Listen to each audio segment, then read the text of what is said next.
Pro pessoal que fala que eu não sei fazer merchan, tá? Fiz no fim da outra vez, vou fazer no começo agora, tá? Tecelaria Doppel, camisetas, tá? Aqui, ó, Winter is Coming. Quem gostou das estampas, vou deixar linkado aqui embaixo, beleza?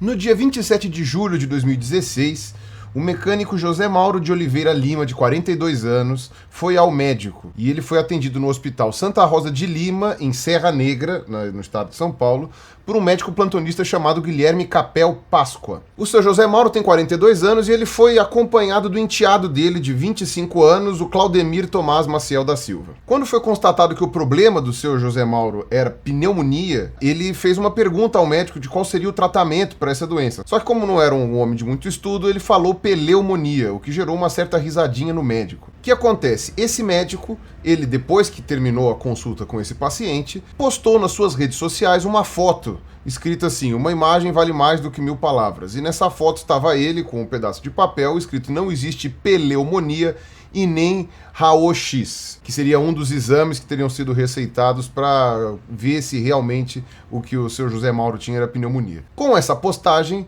mais 2 funcionárias do hospital, uma enfermeira, se não me engano, sei lá, uma recepcionista, deram risada e contaram de outros casinhos também de pessoas humildes que foram lá e cometeram erros de português. Bom, o que acontece? O enteado desse seu José Mauro, né, o Claudemir, viu essa foto que foi colocada na internet, né, debochando do padrinho dele, e ele resolveu espalhar para um monte de gente, falar: olha que absurdo, que horror, que não sei o quê. Enfim, chegou na mão das autoridades responsáveis pelo hospital e os 3 profissionais, tanto o médico quanto as 2 funcionárias do hospital que riram da postagem dele, foram afastados, foram demitidos, na verdade. Então eu achei que esse caso dava pra gente abrir uma brecha para falar umas coisinhas bem legais de um assunto que já faz muito tempo que eu queria discutir aqui com vocês, sobre essa questão linguística do português correto e dos nazistas gramaticais e todas essas coisas a gente vê bastante por aí. Beleza? Então, bora aí.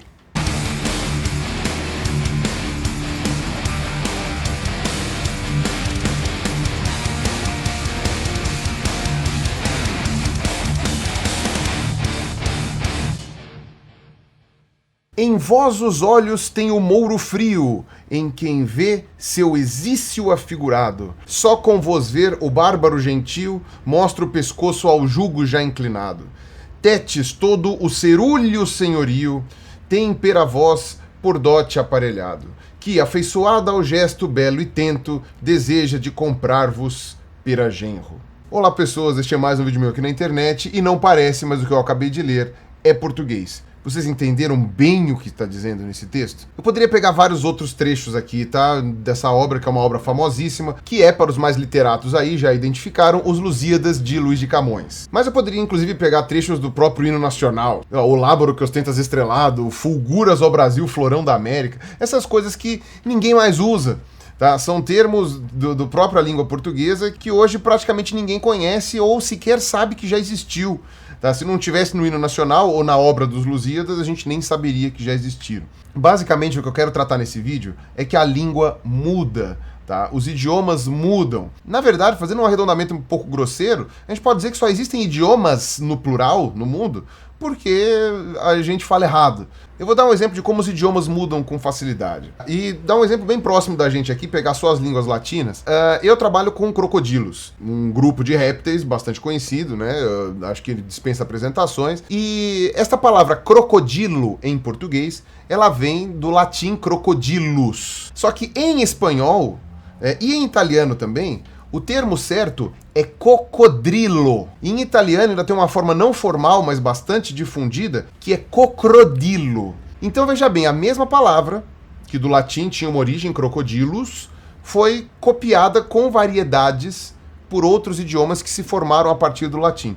E digo mais, antes de vocês falarem que o português fala melhor então do que espanhol e italiano, existiu uma outra forma de se falar o bicho, o crocodilo, em latim mesmo naquela época, porque você tinha vários tipos de latim, né? Você tinha o latim vulgar, o latim erudito, essas coisas, que era corcodilus. Tá? Ou seja, o R ficava numa posição diferente ainda do que nas outras variações que eu acabei de falar. E lembrando que essa variação ela não implica só numa grafia diferente, só escrever diferente. Tá? Não é a mesma coisa que exceção com C cedilha e exceção com dois S, que na hora de falar dá no mesmo. É uma grafia que muda, inclusive, a forma de pronunciar a palavra. E a gente poderia fazer vários exemplos, tá? Um que sempre me chamou muita atenção, depois que eu comecei a frequentar os países de língua hispânica, é a palavra propriedade, né? Que se escreve dessa forma em português, mas que em espanhol se escreve propiedade. Ou seja, eles comem o segundo R da sílaba pri, né? Fica pi. E que é, com certeza, uma origem comum que foi, digamos assim, adaptada em cada um dos lugares em que os falantes dessa língua iam se comunicando. Eu posso dar vários exemplos aqui de outras palavras que hoje se escrevem de determinada maneira ou se pronunciam de determinada maneira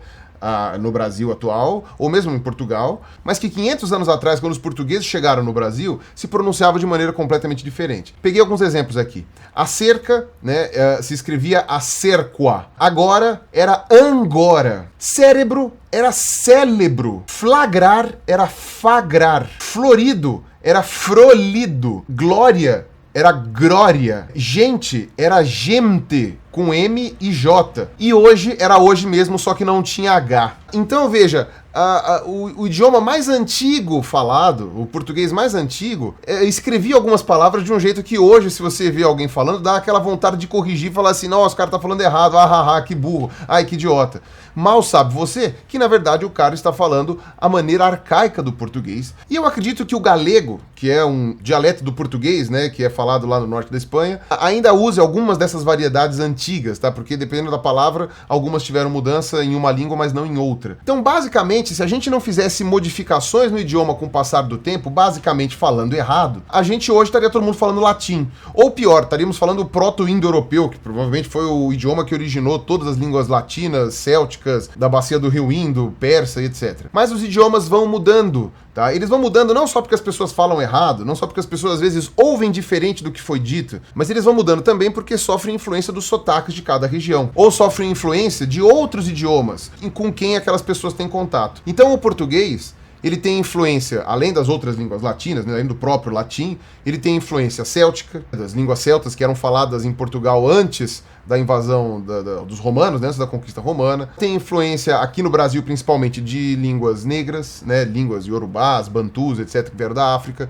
de idiomas indígenas, tupis, guaranis, gês, né, enfim, todos esses ramos linguísticos aqui nativos das Américas. Tem muita palavra de origem árabe, tem muita palavra de origem inglesa, tem palavra de origem chinesa, né. O português, ele é, como todos os idiomas, não é nenhuma exceção, como todos os idiomas, um amálgama de uma série de outros idiomas, que coincidentemente há muitos deles ainda são falados nos dias de hoje. Sendo assim, vale a pena comentar um pouquinho sobre o que as pessoas chamam de norma culta, que seria a norma escrita de maneira correta que você vai achar em livros de gramática e ortografia e essas coisas. O termo norma culta não é mais utilizado porque dá a entender de que só é culto quem sabe falar esse... E isso, como eu acabei de mostrar, para idiomas não existe, porque o que é culto hoje pode não ser culto amanhã. Tá? O latim, que hoje reza as missas lá no Vaticano, é o latim vulgar, é o latim que era falado nas ruas de Roma antiga, tá? Se você pegasse um romano antigo e colocasse ele nos dias de hoje, né, para ouvir uma missa em latim, ele provavelmente ia falar, nossa, os caras estão falando igual mendigo,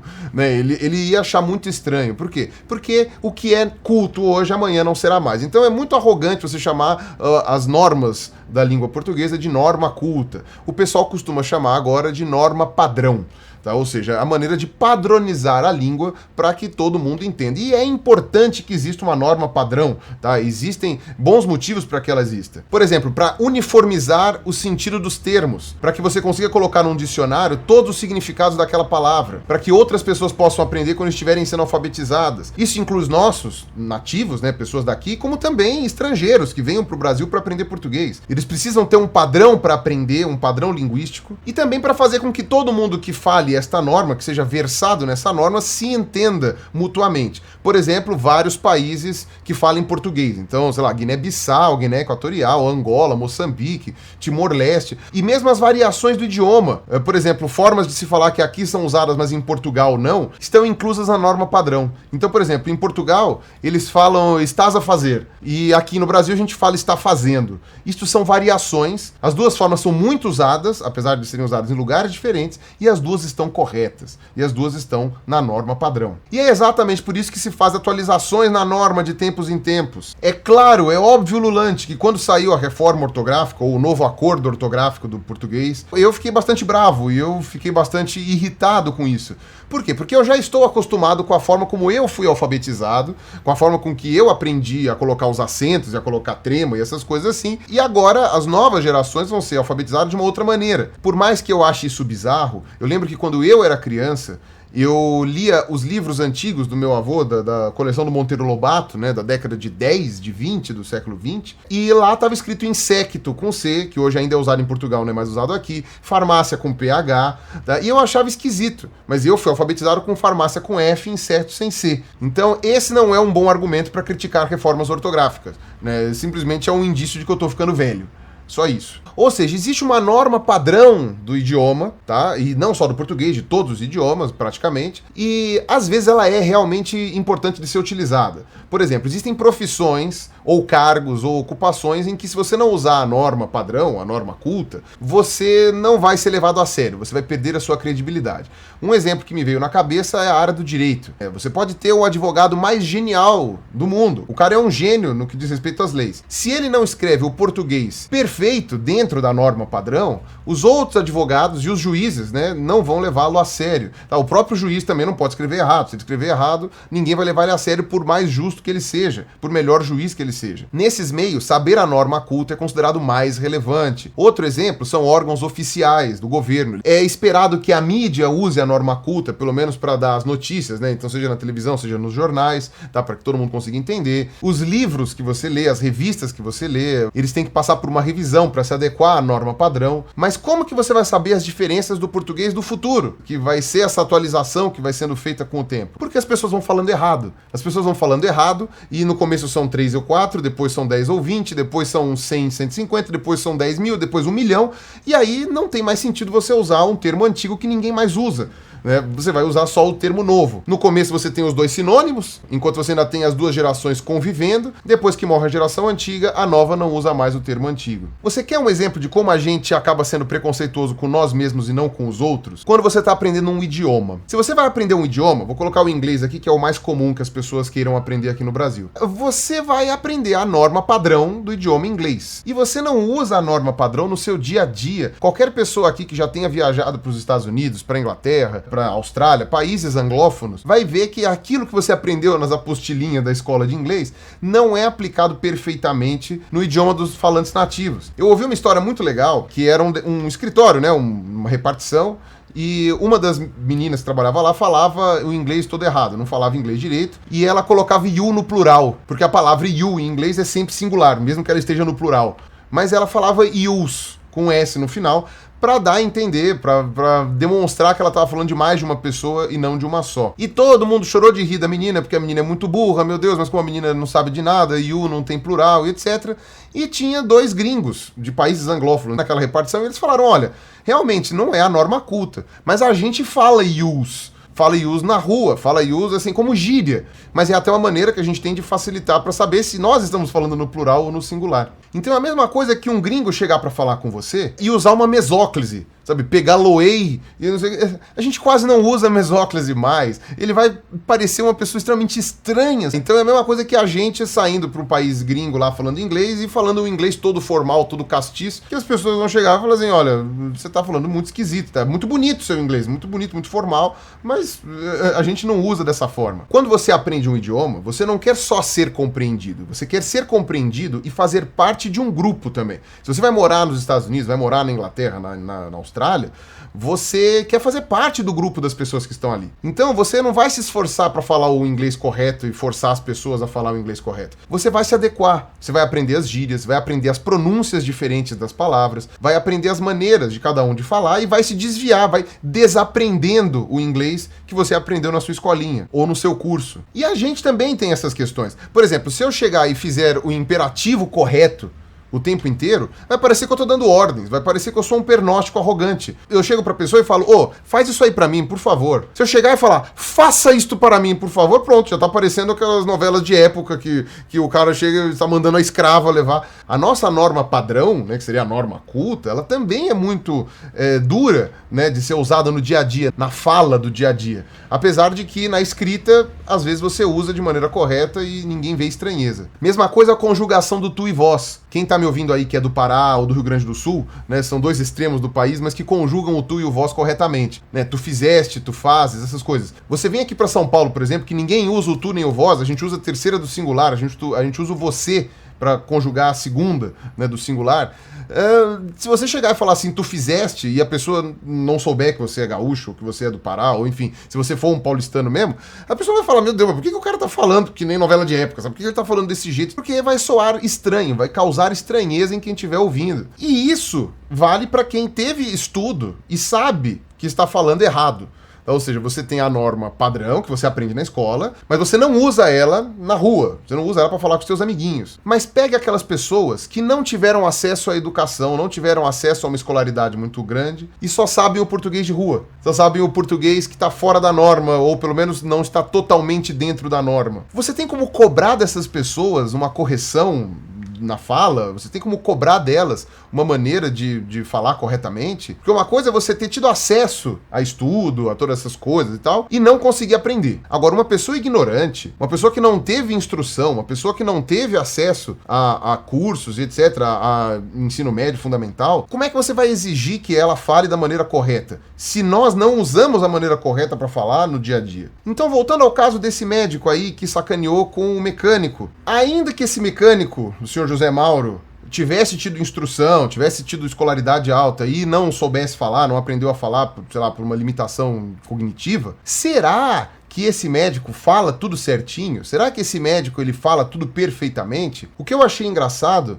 é que ele se irritou com a maneira como ele foi criticado nas redes sociais e ele pediu desculpas. Só que ele não pediu desculpas assim, olha, peço perdão por ter sido um escroto, por ter sido um babaca. Não, ele falou assim, eu peço desculpas a todas as pessoas que falam pneumonia e que falam raio-x. Ou seja, ele debochou de novo das pessoas que falam errado, dizendo, olha, desculpa você que fala errado, tá? Se eu falo certo. Perdão, não queria tirar sarro dessa sua deficiência terrível, tá? Que é falar tudo errado. E depois, esse médico, para provar que ele é muito legal, muito simpático, que ele não é preconceituoso, que ele não é elitista e etc, lá em Serra Negra, ele foi até a oficina mecânica desse senhor aí, deu um abraço nele. Eu vou colocar o link da matéria aqui embaixo. E no texto que ele usou para se desculpar, tinha um monte de erros de concordância, etc. Porque isso é que é o mais interessante. Os erros que a gente fala de português não são só ortográficos. Erro ortográfico, né, você pode até passar num corretor ortográfico no Word, mesmo que ele te corrige. O problema são erros de concordância, erros gramaticais, erros de sintaxe. Às vezes, uma frase não faz sentido. Você pode ter ortografia perfeita e a frase não faz sentido, você monta frases desconexas. Quem é você pra cagar na cabeça do cara que escreve pneumonia ou que fala pneumonia? Esse pessoal que caga na cabeça dos outros por causa de erro de português, seja de ortografia, gramática, essas coisas, se você der uma chafurdada na timeline dessa pessoa, eu tenho quase certeza que você vai achar algum erro. Porque o português é uma língua muito complicada. O português é uma língua muito difícil de dominar. O pessoal fica, ai, mas fala tudo errado, não sei o quê. Você vai ver que tem coisa errada escrito lá. E não é tipo de digitação, não, sabe? Aquela coisa quando você inverte uma letra no lugar da outra por digitar rapidamente. É erro mesmo. E isso também é uma falta de noção das pessoas do surgimento das palavras novas na língua. Um exemplo que eu adoro citar para todo mundo é a palavra problema, que é, até o momento, a maneira errada de se falar problema. Ou problema, enfim, tem várias maneiras de se falar errado esta palavra, né? A palavra problema. Tem várias regiões do Brasil, regiões inteiras, em que ninguém fala problema da maneira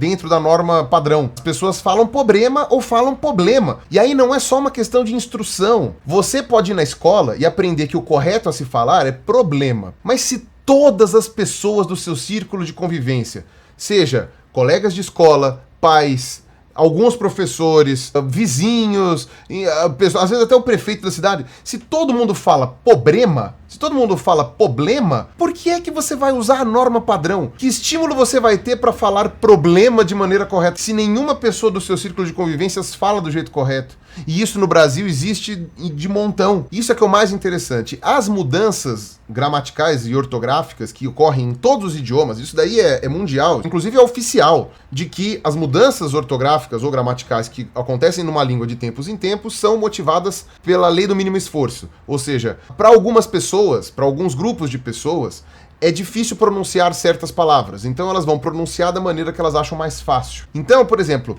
eu vou dar um exemplo de gringos também para ficar mais fácil. Tem alguns lugares em que o sotaque dificulta a pronúncia de certas palavras. Então, quando vem um chinês aqui pro Brasil, ele fica falando tlintetlês, porque o R, esse som R, não existe na língua chinesa, pelo menos não no mandarim padrão. Então o chinês nativo lá da China, como ele nunca aprendeu a fazer esse fonema, quando ele vem pro Brasil ele pega o fonema mais próximo que ele tem, que é o L, então ele faz o tlintetlês. Na verdade ele até escuta tlintetlês. É interessante isso daí, mas você tem até uma questão de treino de ouvido, né? A pessoa às vezes ela tá ouvindo efetivamente tlintetlês. Do mesmo jeito que algumas pessoas aqui no Brasil realmente escutam alguém falando e entendem problema, entendem cérebro. E não adianta falar que essas pessoas são burras, porque você também não vai conseguir entender as diferenças de tons do chinês, por exemplo. Se você for aprender chinês, você não vai conseguir pescar logo no começo a diferença lá. Você pega qualquer aula de chinês aí, pega a Cici lá, que faz aula de chinês aqui, o Pula Muralha, né? Você dá uma olhada lá e vê ela fazendo a diferença dos tons lá. Ma, ma, ma, ma. Você fala,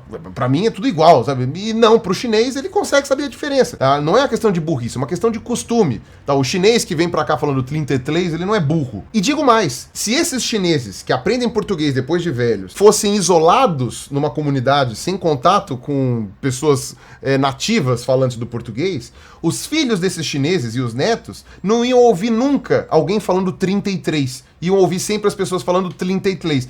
E você ia gerar uma comunidade em que a norma padrão é tlintetlês. E a gente faz isso também com outros idiomas, sabe? Quando você vai aprender inglês, as pessoas não sabem, eu mesmo não sei diferenciar quando uma pessoa nativa lá de um país anglófono fala bad de cama ou bad de mal. Ou quando ela fala man no plural ou no singular, que é man com E ou man com A, sabe? Eu não consigo perceber a diferença. Eles percebem. Eu não sinto a diferença entre essas coisas. E claro, se eu ficar muito tempo morando lá fora, talvez eu consiga perceber a diferença de pronúncia, tal, de uma maneira muito sutil, tal, consiga perceber. Tá? Mas a maioria das pessoas não percebe, a maioria das pessoas não tem essa oportunidade, não vai conseguir perceber. Então você vai ter que usar a contextualização da frase para saber se você tá falando de uma cama, ou se você tá falando de uma pessoa má, ou se você tá falando de um homem ou de vários homens. Tá? Porque você também vai pronunciar errado. Se você tem dificuldade até de entender, você vai ter dificuldade de falar isso também, porque você não tem o link ouvido-boca, né? Então o pessoal que nasce falando espanhol, né, que nasce em algum país hispânico, quando vem aprender português, não conseguem sacar a diferença entre avô e avó, porque esse tipo de tonalidade, né, do o ou ó, não faz parte do espanhol, e eles não conseguem ouvir essa diferença. Para eles, vô e vó está falando a mesma coisa. Então a gente volta, a pessoa que ouviu problema a vida inteira, que ouviu cérebro a vida inteira, ela não só às vezes consegue entender que você está falando de outro jeito, não adianta você ficar corrigindo problema, ela não viu o erro no que aconteceu. E outras pessoas até aprendem que a vida inteira falaram problema, mas aí foram, sei lá, para uma parte mais erudita, né, da nossa cultura, e aí foram lá e aprenderam que o certo é problema. Então, quando elas estão, por exemplo, sei lá, num ambiente acadêmico, dando uma palestra, numa defesa, uma coisa assim, elas falam problema. Quando vão falar com a mãe, com o pai, com as pessoas da cidade onde elas nasceram, etc e tal, elas voltam a falar problema. É como se elas fossem bilíngues, né? Na verdade, isso daí tem um termo em linguística, né? Que as pessoas são multilíngues no seu próprio idioma, né? Você tem a capacidade de aprender várias maneiras de se pronunciar a mesma palavra e de se fazer comunicar. Então, a pessoa, é errado falar que ela é bilíngue, mas de alguma maneira ela fala do jeito errado, do jeito não padronizado com a família dela, com que ela sempre falou assim, e ela fala do jeito culto, né, o jeito mais padronizado que ela aprendeu depois E veja bem, olha o que eu vou falar, não tem problema nenhum, a meu ver, no médico achar engraçado a maneira diferente da pessoa pronunciar uma palavra. Eu não vejo problema na pessoa achar engraçado, até porque o riso é uma coisa automática, nem sempre você consegue controlar isso daí. Tá? Então, do mesmo jeito que eu garanto que se vocês forem ver um vídeo em português açoriano, vocês vão dar risada. Sabe? Uma maneira de falar, é um sotaque muito diferente do que a gente está acostumado, então acaba sendo engraçado. Agora, uma coisa é você achar de engraçado porque é diferente, alguma coisa assim. Outra coisa é você achar engraçado porque a pessoa é ignorante, você é o todo sabidão, né? Porque você é todo culto, porque você é uma pessoa muito sabida, então aí você pode achar engraçado, pobre coitado desse reles mortal que não sabe falar direito. E outra coisa muito diferente é você fazer uma postagem sacaneando essa pessoa numa rede social. Ah, mas ele postou na rede particular dele, do Facebook, sei lá, num grupo fechado, ele compartilhou de uma maneira privada entre os amigos. Não dá pra usar essa desculpa, porque quem descobriu a foto dele debochando foi o afilhado do mecânico que foi com ele no médico. Então, se ele postou isso nas redes sociais de maneira secreta ou particular, não foi tão particular assim se outras pessoas tiveram acesso a essa postagem. Então, o cara foi só um babaca mesmo. E tem um outro fator também, que é a questão antiética, que, aliás, acho que deve ter sido o que mais motivou a demissão desse médico. Você não pode compartilhar com terceiros ou com qualquer outra pessoa que esteja fora da área médica lá o que acontece num consultório com um paciente. Então, você não pode fazer uma coisa dessas. Por exemplo, eu, depois desse caso todo que aconteceu, fiquei sabendo que o senhor José Mauro está com pneumonia, que é uma coisa que talvez ele não quisesse que fosse exposto para outras pessoas. Existe uma questão dele ter compartilhado o que aconteceu dentro do consultório, não discreta o suficiente para que as pessoas envolvidas não fossem identificáveis. E por mais que você fale que pneumonia é uma doença razoavelmente conhecida, você também não pode excluir o fato de que pneumonia é o jargão médico. Talvez o seu José Mauro, né, o mecânico lá, ele nunca tenha ouvido falar a palavra pneumonia, que aliás parece o caso. Quando você vê a descrição do caso, parece que ele nunca tinha ouvido falar essa palavra, nunca tinha visto alguém pronunciar esse termo. Às vezes não é nem que o Sr. José Mauro é uma pessoa pouco letrada, né, nas letras formais, né, com ensino médio, diploma, etc. Mas ele nunca ouviu falar esta palavra que é do jargão médico. Será que esse médico aí, que falou agora que são amiguinhos e tal, se ele fosse ouvir do Sr. José Mauro algum termo mecânico lá de automóveis, será que ele ia saber identificar? Será que ele ia saber pronunciar da maneira correta? Resultado, então, desse meu vídeo. Cuidado ao cagar na cabeça dos outros com relação à ortografia ou à gramática. Sabe, um ditado antigo já dizia que você não deve tacar pedra no telhado dos outros quando você tem telhado de vidro também. E com quase toda certeza você tem telhado de vidro. Ensinar uma pessoa, corrigir uma pessoa, ou seja, falar, olha, não é assim que se escreve, você está falando de maneira errada, é totalmente diferente de sacanear com a cara dela. Se você tirar sarro da cara da pessoa, ainda mais se a pessoa não é próxima de você, não é íntima de você, não te deu essa liberdade, você é só um babaca. Alguns erros, né, da ignorância com relação à norma padrão podem até dificultar a comunicação. Na verdade, o limite que geralmente é usado para quando que esse erro passou do ponto é quando a comunicação é prejudicada, tá? Porque esse aqui é o intuito, afinal de contas, o intuito inicial, né, o intuito primordial da norma padrão, né, manter a comunicação coesa. Por exemplo, é muito comum as pessoas cometerem um erro no passado, viram, né, com AM, e no futuro, virão, né, com AOTIL. E dependendo, se você não tiver um contexto numa frase para entender o que está acontecendo, se a pessoa escreve viram querendo dizer virão, você já não entende o que ela quer dizer. Se foi ontem, se vai ser amanhã, você já não sabe a diferença. A maioria das vezes você vai conseguir identificar o que a pessoa está querendo dizer. Você vai conseguir ver pelo contexto. Mas enfim, quando é uma correção que vai fazer diferença, quando é desambiguação, aí esse tipo de correção até se faz necessário. É importante que você tenha esse tipo de correção. Se você quer que a pessoa aprenda a norma padrão com mais facilidade, para se dar bem no emprego, para passar num concurso, uma coisa assim, essas correções são até fundamentais. Afinal de contas, é um desejo da pessoa aprender isso. Tá? Então você tá com a carta branca para corrigi-la. Mas, grosso modo, se você não está dando aula de português, e óbvio que a aula de português tem que ensinar a norma padrão, tá? Eu não tô aqui dizendo que a norma padrão não deve existir. Aliás, se você entendeu isso do meu vídeo, por favor, se mata. Mas então, se você não está dando aulas de português, baixa a bola. Você não sabe qual foi a vida da pessoa, você não sabe como essa pessoa aprendeu o português dela, e mesmo que você não tenha essa preocupação, é bom você baixar a bola, porque você pode, inclusive, perder o emprego, como aconteceu com essas 3 pessoas envolvidas nessa história bastante lamentável, mas da qual a gente pode extrair sempre uma lição muito importante. Beleza? Então é isso que eu tinha pra falar. Eu espero que esse vídeo tenha sido útil pra vocês em algum nível. Um abraço pra vocês, até a próxima e falou! Inclusive, querem alguns exemplos de que vocês falam errado também? Mascote é feminino, é a mascote. Dó, de pena, né? Não só a nota musical, mas dó de pena é no masculino. Então você não sente muita dó da pessoa, você sente muito dó. Não existe ciclano, o certo é cicrano dentro da norma padrão. Assim como mussarela com C cedilha, que não é com 2 S, que pra mim, inclusive, foi um mind blow, porque eu sempre escrevi mussarela com 2 S. Champanhe é masculino, não é feminino. As pessoas falam abrir uma champanhe, na verdade é um champanhe. O grama de peso é masculino, tá? Então 1 grama quer dizer uma planta, né? A planta grama, o gramado. Agora, 1 grama é grama de peso. Então você não fala, pesa 200 gramas. Não, é 200 gramas. E todo mundo vive a vida muito feliz sem saber disso. Tá? E muito provavelmente daqui a 30 anos, ou daqui a 40, 50 anos, vai ser formalizado mussarela com 2 S, cicrano com L, né? Ou problema.